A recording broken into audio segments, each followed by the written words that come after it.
ఊర్లో పెళ్లికి మిగతా వాళ్ళ హడావిడి అన్నట్టు యాక్టర్ శివాజీ మొదలుపెట్టిన ఈ ఉమెన్స్ డ్రెస్సింగ్ పైన ఉన్న వివాదం కాస్త ఆల్రెడీ వాళ్ళు సారీలు చెప్పేసరికి అక్కడికే సద్దుమనింది. కానీ చాలామంది యూట్యూబర్లు, చాలామంది మిగతా వాళ్ళు ఇన్వాల్వ్ అవడంతో అది రచ్చ ఇంకా పెద్దగా అవుతూ ఉంది.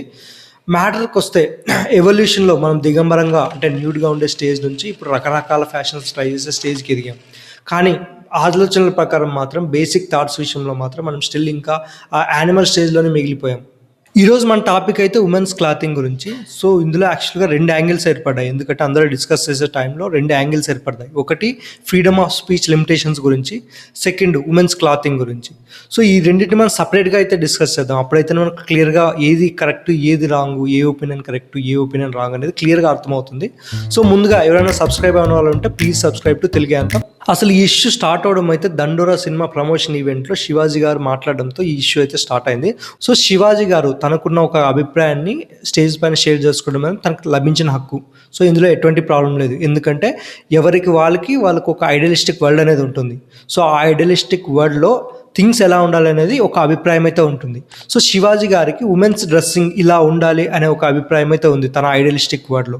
సో దీన్ని ఎక్స్ప్రెస్ చేయడం అనేది అసలు ప్రాబ్లం అయితే కాదు.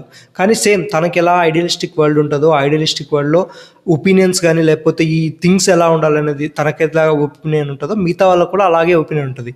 కానీ ఒపీనియన్ చెప్పేటప్పుడు మాత్రం ఇలా చెప్పకూడదు. ఒకసారి ఈ వీడియో చూడండి. అమ్మాయిలు హీరోయిన్లు ఈ బట్టలకు పెడితే వేసుకొని పోతే మనమే దరిద్రం అనిపించాల్సి వస్తమ్మా. ఏమనుకోవద్దు, హీరోయిన్లు అందరూ మీ అందం చీరలోనూ మీ అందం నిండుగా కప్పుకునే బట్టల్లోనే ఉంటుంది తప్పితే సామాను కనబడే దాంట్లో ఏముండదమ్మా. చాలామంది చూసినప్పుడు నవ్వుతూ అంటారు కానీ దేత్రం ఉండ ఎలాంటి బట్టలు ఎందుకు వేసుకుని కాస్త మంచి వేసుకోవచ్చుగా, బాగుంటావు కదా అనాలనిపిస్తుంది లోపల. అంటే మళ్ళీ స్త్రీ స్వాతంత్రం లేదా స్వేచ్ఛ లేదు. స్త్రీ అంటే ప్రకృతి, ఎంత అందంగా ఉంటే అంత గౌరవం పెరిగిద్ది. వీడియోని అయితే చూసారు కదా. సో కొన్ని అబ్యూజివ్ వర్డ్స్ అయితే మాట్లాడారు. ఫ్రీడమ్ ఆఫ్ స్పీచ్ ఉంది కదా అని చెప్పేసి ఇలా అబ్యూజ్ చేయడం అయితే కరెక్ట్ కాదు. ఎందుకంటే అబ్యూజ్ చేస్తే ఫ్రీడమ్ ఆఫ్ స్పీచ్ యొక్క పర్పస్ అయితే పోతుంది. నువ్వు చెప్పాలి అనుకున్నది చెప్పడంలో ఎలాంటి తప్పు లేదు. సో నీలాంటి ఒపీనియన్స్ అయితే అందరికీ ఉండవు. సో అలా లేనప్పుడు వాళ్ళని అబ్యూజ్ చేసే రైట్స్ కూడా నీకు ఉండవు. ఇది శివాజీ గారి పాటు. దీనికి ఆల్రెడీ ఆయన ఫీల్ అయిపోయి సారీ చెప్పడం అవన్నీ జరిగిపోయాయి. దీనికి ఆపోజిట్గా అనసూయ గారు, చిన్మయ్య గారు, అలాగే యూట్యూబర్ అన్వేష్ గారు కూడా మాట్లాడారు. So I'm fine with Chinmayya and Anasuya గారు. ఎందుకంటే వాళ్ళ అభిప్రాయాలు వాళ్ళు చెప్పారు. దానికి మనం అగ్రీ చేస్తామా డిజగ్రీ చేస్తామా అనేది సెకండరీ పాయింట్. కానీ అన్వేష్ గారు మాత్రం దీనికి కొంచెం స్ట్రాంగ్గా మాట్లాడారు. ఒకసారి వాళ్ళు ఏం మాట్లాడారో విందాం. సామాను కనపడే దాంట్లో ఏముండదు. నువ్వు రాతగాని చెప్పడానికి అమ్మాయిలో మీకు చెప్తున్నాను, మీరు గుడ్డ ముక్కలు ఇప్పుకొని తిరగని మీ స్వేచ్ఛ ఇంపార్టెంట్, మీ సేఫ్టీ ఇంపార్టెంట్. ప్రపంచంలో రాబోయే 100 సంవత్సరాల్లో ఏ ఆతుగాడైనా మిమ్మల్ని ప్రశ్నిస్తే ఈ వీడియో చూపించండి. ఇది కూడా clear cut abuse of freedom of speech. ఎందుకంటే మనం ఒకరికి ఏదైనా అర్థమయ్యేలా చెప్పాలంటే మన పాయింట్ ఎందుకు కరెక్ట్ అయినా ఒక పాయింట్ చెప్పాలి. అంతేకాని ఇదో బూతులతో చెప్తే అర్థమైపోద్ది అనుకోవడం మూర్ఖత్వం. శివాజీ గారు లేటెస్ట్గా చేసిన వ్యాఖ్యల కోసం మాట్లాడారు అనుకుంటే అక్కడి వరకు మాట్లాడడం ఓకే. కానీ ఎప్పుడో మాట్లాడిన గరికపాటి గారి మాటలను తీసుకొచ్చి నోటికొచ్చిన బూతుల్ని అడ్డు అదుపు లేకుండా మాట్లాడడం మాత్రం అంతకంటే దరిద్రం. శుభ్రమైన టీషర్ట్ వేసేటువంటి అన్ని కనపడేలాగా దాని మీద నినాదం. ఇంకా అవతల వాడు ఎలా అవుతాడు, 18 ఏళ్ళ వాడు 55 ఏళ్ళ వాడు మేమే ఆగలేము. పంతులు గారు కట్ చేసేస్తే అవుతారు మీరు. అమ్మాయిని ఒక్కసారి ఆలోచించండి. మాకు కొంచెం ప్రమాదకరమైన వేషం ఏమొచ్చిందంటే జీన్స్ టీషర్ట్ వచ్చింది. అవయవాలు పొందిగ్గా బిగువుగా కనపడుతుంటే కుర్రాడు ఎవడన్నా ఊరుకోగలండి? అసలు మనం ఎందుకు ప్రదర్శించాలి? నా హక్కు అంటే ఏం చెబుతారమ్మా, అది వాడి హక్కు. ఇది రేపు చేయడం అబ్బాయిల హక్కు. పోసేస్తామని సిద్ధాంతం పెడితే ఈ ఇష్యూ విషయంలో శివాజీది ఎంత తప్పు, యూట్యూబర్ అన్వేష్ ఆయనది కూడా అంతే తప్పు. ఎందుకంటే అభిప్రాయం చెప్పడం వేరు, నోటికొచ్చినట్టు బూతులు తిట్టడం వేరు. ఇది ఫ్రీడమ్ ఆఫ్ స్పీచ్ పార్ట్ అయితే. ఇక ఉమెన్స్ డ్రెస్సింగ్ పార్ట్కి వెళ్దాం. ఉమెన్స్ డ్రెస్సింగ్ అసలు మనం డ్రెస్సింగ్ లేని స్టేజ్ నుంచి ఇప్పుడు రకరకాల ఫ్యాషన్ స్టైల్స్ స్టేజ్కి అయితే వచ్చాం. ఆయా ప్లేసెస్లో ఉండే ఎన్విరాన్మెంట్ కానీ ఆయా ప్లేసెస్లో ఉండే కల్చర్ కానీ డిసైడ్ చేయడం స్టార్ట్ చేసింది. చల్లగా ఉండే ప్రదేశాల్లో అయితే ఫిట్గా డ్రెస్ వేసుకోవడం కానీ ఫుల్గా డ్రెస్ వేసుకోవడం అనేది జరుగుతుంది. అలాగే హీట్గా ఉండే ప్లేసెస్లో లూజ్గా ఉండే డ్రెస్సులు కానీ బ్రైట్ కలర్స్ ఉండే డ్రెస్సెస్ కానీ వేసుకోవడం అనేది కల్చర్లో డిఫైన్ అయిపోయింది. సో ఇప్పుడుండే గ్లోబలైజేషన్ ఎఫెక్ట్ కానీ ఇప్పుడుండే సినిమా ఎఫెక్ట్ కోసం మాత్రం ఇప్పుడు రకరకాల ఫ్యాషన్స్ అవైలబుల్లో ఉండడం, అలాగే రకరకాల ఫ్యాషన్స్ని సినిమా ద్వారా చూసి నేర్చుకోవడం, దీంతో ఇది ఒక ఫ్యాషన్ ఛాయిస్గా మారిపోయింది. ఇక్కడ మనం క్లియర్గా ఒక 2 పాయింట్స్ డిస్కస్ చేద్దాం.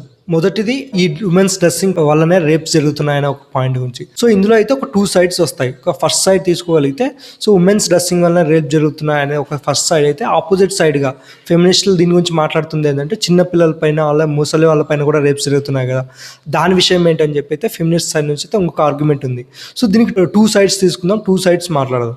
ఇక్కడ కొంచెం మనం జూమ్ అవుట్ అయ్యి చూద్దాం. సో ఇప్పటివరకు జరిగిన యుద్ధాలన్నీ కూడా పవర్, మనీ అండ్ ఉమెన్ కోసమే జరిగాయి. సో ఉమెన్ ఈ వార్ గేమ్ లో ఒక డిసైడింగ్ ఫ్యాక్టర్ అనేది హిస్టరీలో మనకు కనిపిస్తూనే ఉంది. సో ఈ ఎవాల్వింగ్ వరల్డ్ లో మనం ఎంత ఫ్రీడమ్ కానీ రైట్స్ కానీ అనుకున్నప్పటికీ మనిషికి ఇంకా ఈ బలహీనతల్ని దాటి ఎదగలిగిన స్ట్రెంగ్త్ ఇంకా మెజారిటీ ఆఫ్ ది పీపుల్కి రాలేదన్నది వాస్తవం. ఈ క్రైమ్ కేవలం ఉమెన్కే జరగట్లేదు, మెన్ అండ్ కిడ్స్ కూడా జరుగుతుంది. సింపుల్గా చెప్పాలంటే సెక్సువల్ ప్రెడేటర్స్ ఎక్కడెక్కడ ఉన్నారో వాళ్ళు అక్కడ బలహీనమైన వీక్గా ఉన్న పర్సన్స్ ఎవరైతే ఉన్నారో వాళ్ళ మీద ప్రతి దగ్గర ఇలాంటి క్రైమ్ అయితే జరుగుతుంది. సో ఇది ఎక్కువగా ఉమెన్కి ఎఫెక్ట్ అవ్వడం అనేది ఇది డైవర్ట్ని ఇష్యూ చేస్తున్నట్టు అనిపిస్తుంది. కానీ మ్యాటర్ ఏంటంటే ఇది ఎక్కడైనా కూడా సెక్సువల్ ప్రెడేటర్స్ వర్సెస్ వీక్కి మధ్య జరుగుతున్న ఇష్యూ, ఫ్రీడమ్ మ్యాటర్ కాదు.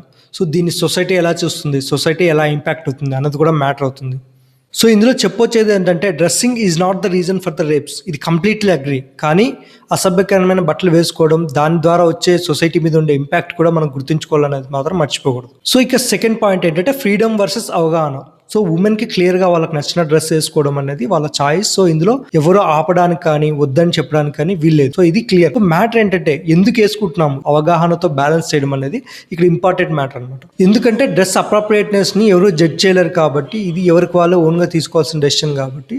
అలాగే ఎవరైనా ఇది ఒకరు కరెక్ట్గా ఉందనొచ్చు, ఇది అప్రాప్రియేట్గా ఉందనొచ్చు, ఒకరు ఇంకొకరు అసభ్యంగా ఉందనొచ్చు. సో ఈ అప్రాప్రియేట్నెస్ ని జడ్జ్ చేయడానికి ఒక సింపుల్ రూల్ పెట్టుకుంటే సరిపోద్ది. ఈ family is okay with it then it's okay to wear. So family అని ఎందుకు అంటున్నా అంటే చాలా మందికి ఈ మెచ్యూరిటీ అయితే ఉండదు. ఆ ప్లేస్కి అప్రాప్రియేటా కాదా, అక్కడ ఉండే మనుషుల మెచ్యూరిటీకి అప్రాప్రియేటా కాదా అనేది మెచ్యూరిటీ చాలా మంది మనుషులకు ఉండదు. కానీ ఫ్యామిలీకి ఉండే ఛాన్స్ ఉంది. వాళ్ళు అక్కడే చాలా సంవత్సరాలుగా పట్టు పెరిగింటారు, అక్కడ కల్చర్ తెలుసు, సో అక్కడ హిస్టరీ తెలుసు కాబట్టి వాళ్ళకు ఆ పర్టికులర్ డ్రెస్ అప్రాప్రియేటా కాదా అనే డెసిషన్ వాళ్ళు తీసుకోగలరు. సో నేను ఇలా చెప్పడానికి ఒక రీజన్ అయితే ఉంది. ఎందుకంటే చాలా మంది హైదరాబాద్ కానీ బెంగళూరులో కానీ హాస్టల్స్లో ఉండడం, లేకపోతే అక్కడ వర్క్ చేసే ప్లేసెస్లో కానీ సో వాళ్ళు ఇంట్లో ఒక డ్రెస్సింగ్ స్టైల్ మెయింటైన్ చేస్తారు, అలాగే ఇక్కడ హాస్టల్స్లో కానీ వర్క్ చేసే ప్లేస్లో కానీ ఒక డ్రెస్సింగ్ స్టైల్ మెయింటైన్ చేస్తారు.